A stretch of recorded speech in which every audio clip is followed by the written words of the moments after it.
السلام عليكم، ازيكم يا شباب؟ معاكم عبد الرحمن ربيع في فيديو جديد، وصلوا على الحبيب. جاي لكم النهارده في اقوى تمرين الرجل. قبل اي حاجه بنشوف الصلاه على الحبيب، ويلا بينا. هنبدا اول حاجه على تمرين الايروبيك بالشكل ده، علشان نفك عضلات جسمنا بالكامل. هنخش من 5 دقايق ل10 دقايق بالشكل ده.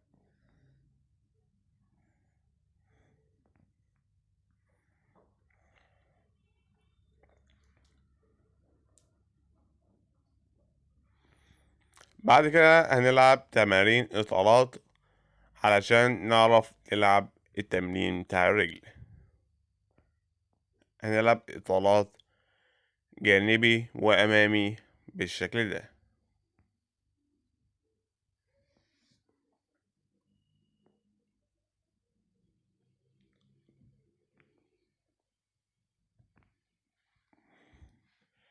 أهم حاجة وأنت بتطلع تفرد الفردة بالشكل ده.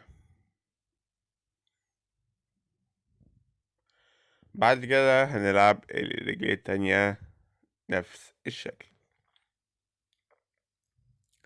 هنخش دلوقتي على أول شكل معانا، على الرجل الجهاز الأمامي. هنطلع ومش صدرك هيكون مضموم لجوه، علشان تستهدف معاك العضلة الأمامية بالشكل ده، يبقى الاستهداف أقوى.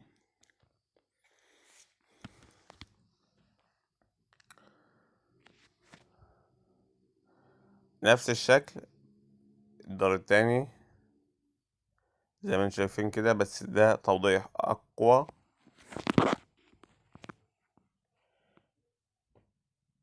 بعد ما لعبنا 8 عدات، هتضيق رجلك وتلعب 8 عدات ضيق، علشان تجيب العضلة الداخلية. بعد كده هنلعب تمرين الدفع ب160 كيلو.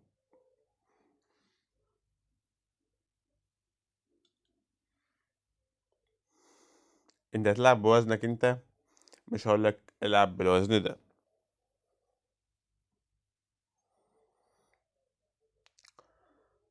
بعد كده في الدور ده بلعب دروب،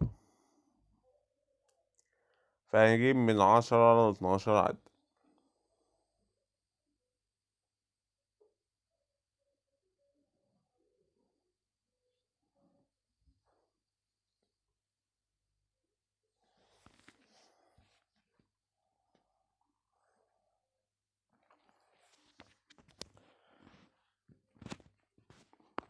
هنخش بعد كده على تمرين الخلفيات. أهم حاجة في التمرين ده كعب رجلك يكون مضموم، عشان يركز معاك على تمرين الخلفيات بالشكل ده.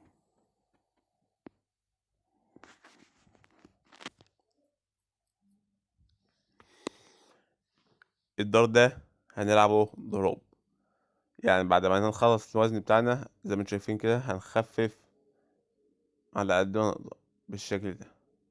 هنجيب في الدور بتاع الدروب ده 12 عد.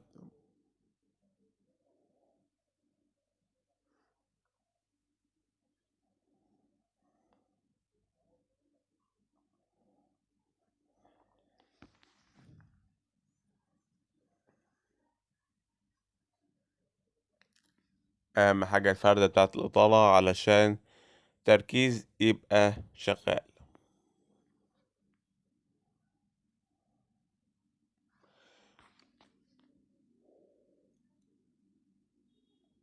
بعد كده هنخش تمرين السكوات ب80 كيلو.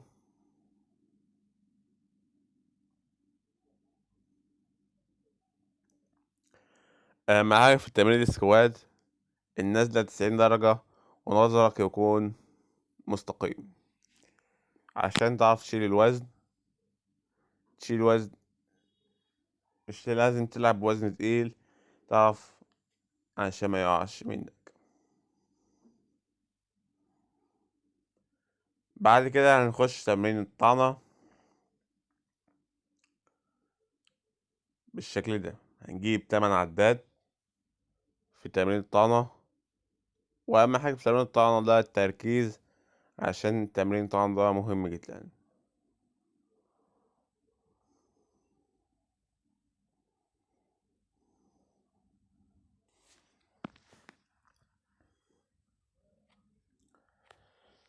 ودلوقتي هنلعب على جهاز الضمة، هنفرد ونضم بالشكل ده.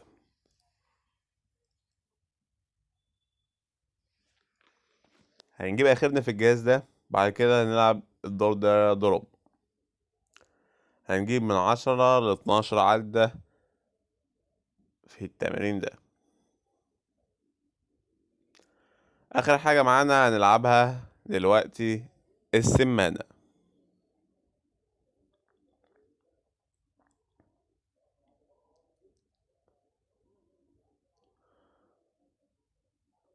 وبكده أكون خلصت معاكم تمرينة الرجلين. هنلعب دلوقتي عشان نفك رجلينا على تمرين العجلة بالشكل ده.